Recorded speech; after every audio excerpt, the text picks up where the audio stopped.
Traore proved the power of nationalization. One candle in the dark. Brothers and sisters, listen. Colonial masters left their flags behind, but they never left our resources. They tied us with contracts, debts, corporations, and greedy leaders who bowed their heads. Africa was bleeding. Our soil was rich, but our children were poor. Our rivers carried gold dust, but our mothers carried empty pots. Our lands held diamonds, cobalt, uranium, oil, yet we walked barefoot in the dust. Then, in Burkina Faso, a young man lifted his voice. His name, Ibrahim Traoré. He said, "The wealth of our land belongs to us. Not to Paris, not to Washington, not to corporations. It belongs to the people who sweat, who suffer, who bleed." The people understood. For the first time, their pain had words. Their hunger had a voice. And in that moment, Traoré lit one candle. 17 candles in the night. That one flame traveled across borders. It spread through the winds of Africa. It woke up the poor, the workers, the farmers, the women, the miners. One candle became 17. 17 nations, tired of slavery, rose to say, enough. 1. Mali, gold and lithium. Mali is rich, dripping with gold. Yet its people live in dust and poverty. For decades, corporations dug deep, carrying treasures to Europe while Malians begged for bread. The people shouted, "Our gold is not theirs. Our lithium is not theirs." The government, fearing the people's anger, changed the mining law. Now the state takes a bigger share. But let us be honest, it was not the kindness of government. It was the fire of the people. 2. Burkina Faso, gold. Burkina Faso, the land of Traoré, the land where the candle first burned. Gold sparkles beneath its soil, yet mothers sell vegetables to feed children. Traoré created a national gold buyer, SONASP. No more secret smuggling, no more foreign corporations taking everything. The people cheered, "This is ours." 3. Niger, uranium.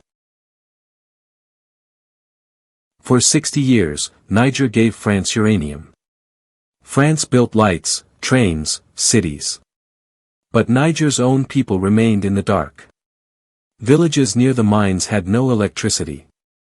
The people said, "This is madness." The government revoked foreign licenses.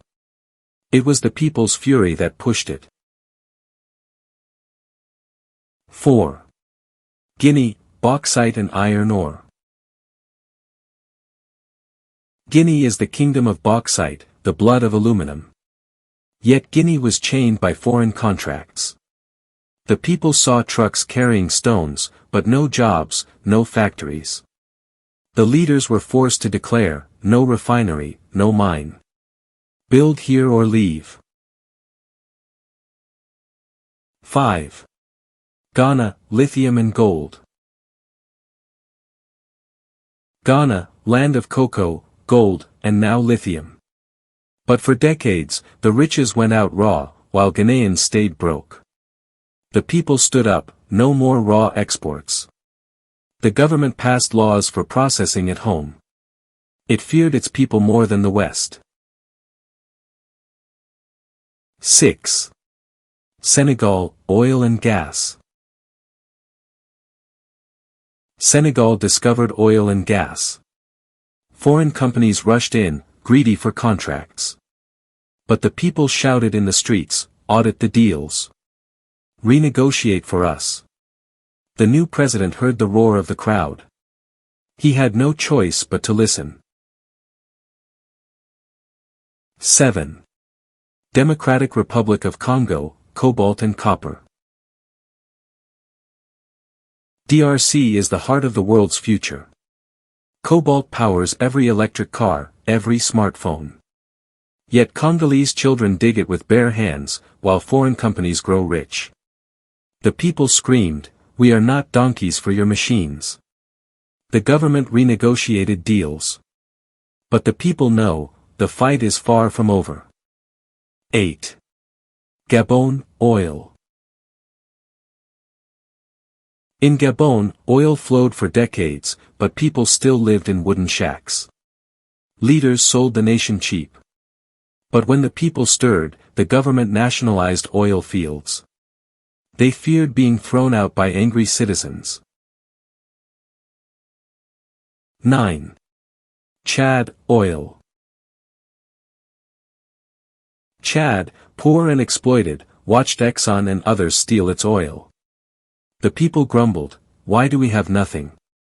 The government, feeling the heat, nationalized the fields. 10. Namibia, lithium, uranium, rare earths. Namibia said, "No raw stones leaving here. Lithium, graphite, rare earths, they must be processed inside." The people demanded jobs, not just holes in the ground. The government feared their voice, and so it obeyed.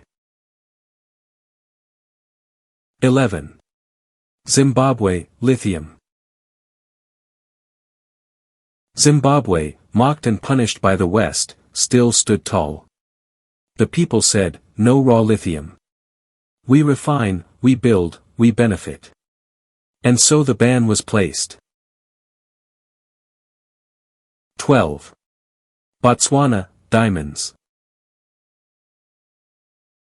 Botswana faced De Beers, the giant diamond empire.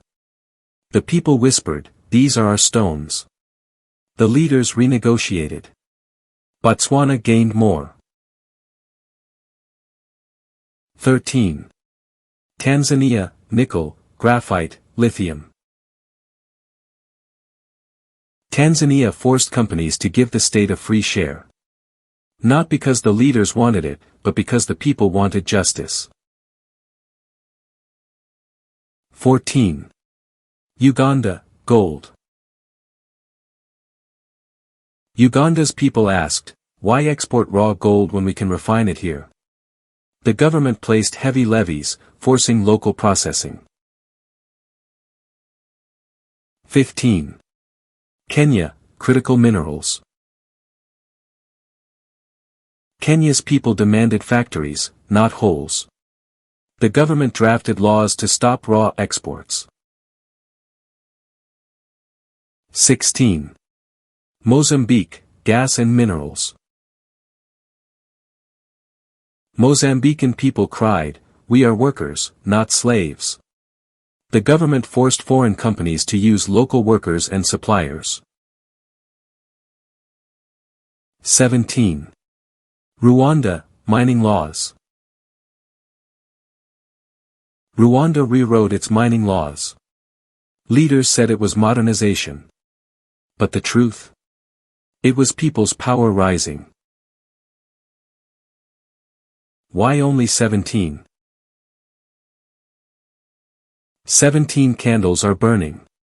But what of the other 37 nations? Why are they silent? Why do they still bow? Because snakes still crawl in our governments. Snakes with fat bellies and greedy eyes. They fear the West more than they love their people. They sit on golden chairs while their people sit in mud. They are traitors, selling Africa piece by piece.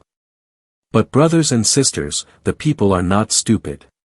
They know who steals. They know who signs. And soon, the fire will spread. The fear of unity. The West fears one thing, the people's unity. They can bribe one leader, they can topple one government, they can silence one voice. But they cannot stop millions of Africans standing together, saying, "Our gold is ours. Our oil is ours. Our diamonds are ours. Our land is ours. Our future is ours. Nationalization is not about governments. It is about people taking back what is theirs. The final call. Traore lit one candle in Burkina Faso. 17 nations followed.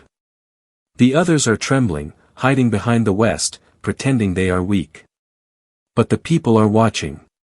And when they rise, no army, no corporation, no snake in power can stop them. Africa is waking. Africa is burning. Africa is uniting.